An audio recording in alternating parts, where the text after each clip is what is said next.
आपका स्वागत है। बात अब यहाँ पर एनर्जी की कर लेते हैं, लेकिन उससे भी पहले कुणाल, एक बाल्टिक ड्राई इंडेक्स पे आपका व्यू जरूर लेना चाहेंगे। बहुत समय तक हमने इसके बारे में बात नहीं करी है, लेकिन जिस तरह की गिरावट और जिस तरह की शार्प डिक्लाइंस हमने यहाँ पर आते हुए देखे हैं, कैसे देखते हैं आप और कितना इंडिकेटिव है ये ग्लोबल ट्रेड के लिहाज से?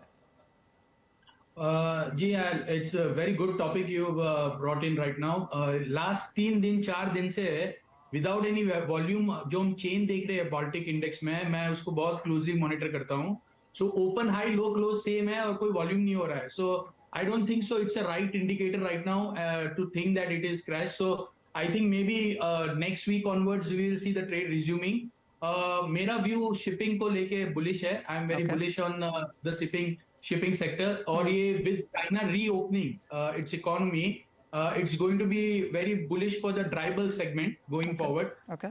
जो टैंकर सेगमेंट है, अगर रशिया और यूक्रेन के बीच में है, कल हमने देखा पुतिन साहब ने कहा 2-3 दिन के लिए सीज फायर। True sir. ऐसा कोई अगर मूव आता है रशिया की ओर से, सो जो पूरी शिपिंग की तेजी है, इसका जो रूट कॉस्ट था, that is because of Russia और यूक्रेन का जियोपॉलिटिकल कंसर्न, और उसके बाद हमने देखा है कि पूरे जो रूट से शिपिंग के वो चेंज हो गया है। सो अगर ये सीज फायर होता है तो तो टैंकर इंडेक्स, डर्टी टैंकर और क्लीन टैंकर, ये दोनों में आपको एक करेक्शन देखने मिलेगा।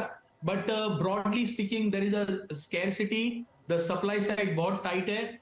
एक ही चीज है जो शिपिंग के लिए नेगेटिव है कि ग्लोबल ट्रेड फर्स्ट क्वार्टर में थोड़ा श्रिंक होने वाला है, ये नेगेटिव है। So I think it's more of a cyclical phenomenon. Structural shipping sector तेजी में है, थोड़ा बहुत करेक्शन आ सकता है, बट मुझे नहीं लग रहा है कि कोई शिपिंग सेक्टर में कोई प्रॉब्लम होने वाला है आगे जाके। Okay. Navneet, taking a leaf out of Kunal ने जो कहा कि शिपिंग सेक्टर यहाँ पर तेजी में रह सकता है, उसका कितना फायदा या उसका फायदा आप क्रूड ऑयल प्राइसेस में आगे जाके आता हुआ देखते हैं? वेल, अगर बाल्टिक ड्राई इंडेक्स की बात हो रही तो हमने उसको करीब करीब $1000 से $6000 तक जाते हुए देखा, और 6000 से क्रैश होते हुए फिर से $1500 की रेंज में देख रहे हैं।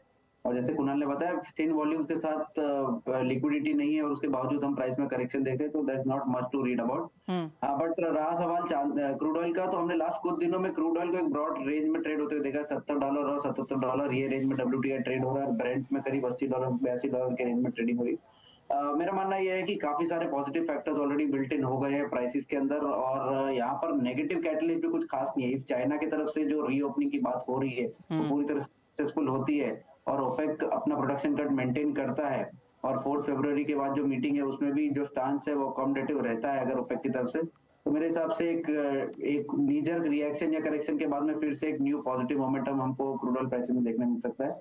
तो ऑन द लोअर साइड $75 के आसपास या $72 के आसपास आपको ब्रेंट देखने मिल सकता है, बट लार्जली अपवर्ड ट्रेजेक्टरी $95 के ऊपर हो सकती है आने वाले कुछ महीनों में।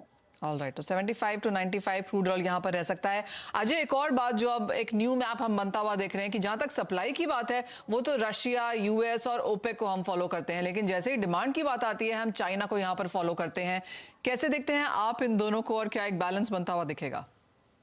देखिए, हिस्टोरिकली भी देखें तो China one of the biggest consumer है सभी कमोडिटी और चीजों से पिछले 6-8 महीने से अंडर हम बोल सकते हैं कि यूटिलाइजेशन रहा है, और गवर्नमेंट भी सीजन से रेट्स के अंदर या स्टिमुलस दे रही है, तो कहीं ना कहीं एक होप है चाइना एक तरह का लीडर रहता है, तो इसलिए हम लोग डिमांड के लिए चाइना की तरफ देखते हैं। और सेकेंडली, ग्लोबल मार्केट में जो रिसेशन फियर है, तो आई थिंक लीडर जो रहेगा 23 का, वो पहले चाइना रहेगा एंड उसके बाद फिर वेस्टर्न कंट्री से डिमांड निकलेगी। बट वहीं दूसरी ओर यूएस पे भी नजर रखना चाहिए, बिकॉज ऑलरेडी हमने देखा यूएस से जो स्टेटमेंट आया 2023 के अंदर, they will be acting as a net exporter. तो कहीं ना कहीं मुझे लगता है जो प्रोडक्शन कैपेबिलिटीज है या ऑयल एंड गैस के अंदर जो कैपेक्स है, वो यूएस जरूर बढ़ानी चाहिए, जिसकी वजह से कहीं ना कहीं जो प्रोडक्शन है वो यूएस साइड से बढ़ेगा। तो आई थिंक के जो हायर साइड में सबका एक बिलीव है कि $95-100 तक एक बार दिखा सकता है। आई डाउट, बिकॉज एक तरफ हम देख रहे हैं कि इकोनॉमी ओपन अप हो रही तो डिमांड जरूर बढ़ेगी, बट क्रूड ऑयल अगर लोअर लेवल पे या करंट लेवल पे थोड़ा बहुत रहता है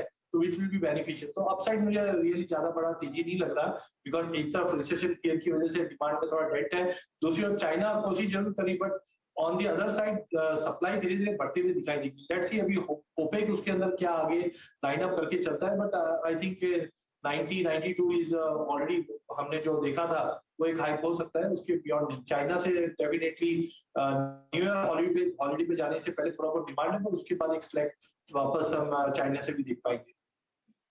राइट, गैस की भी यहाँ पर बात कर लेते हैं।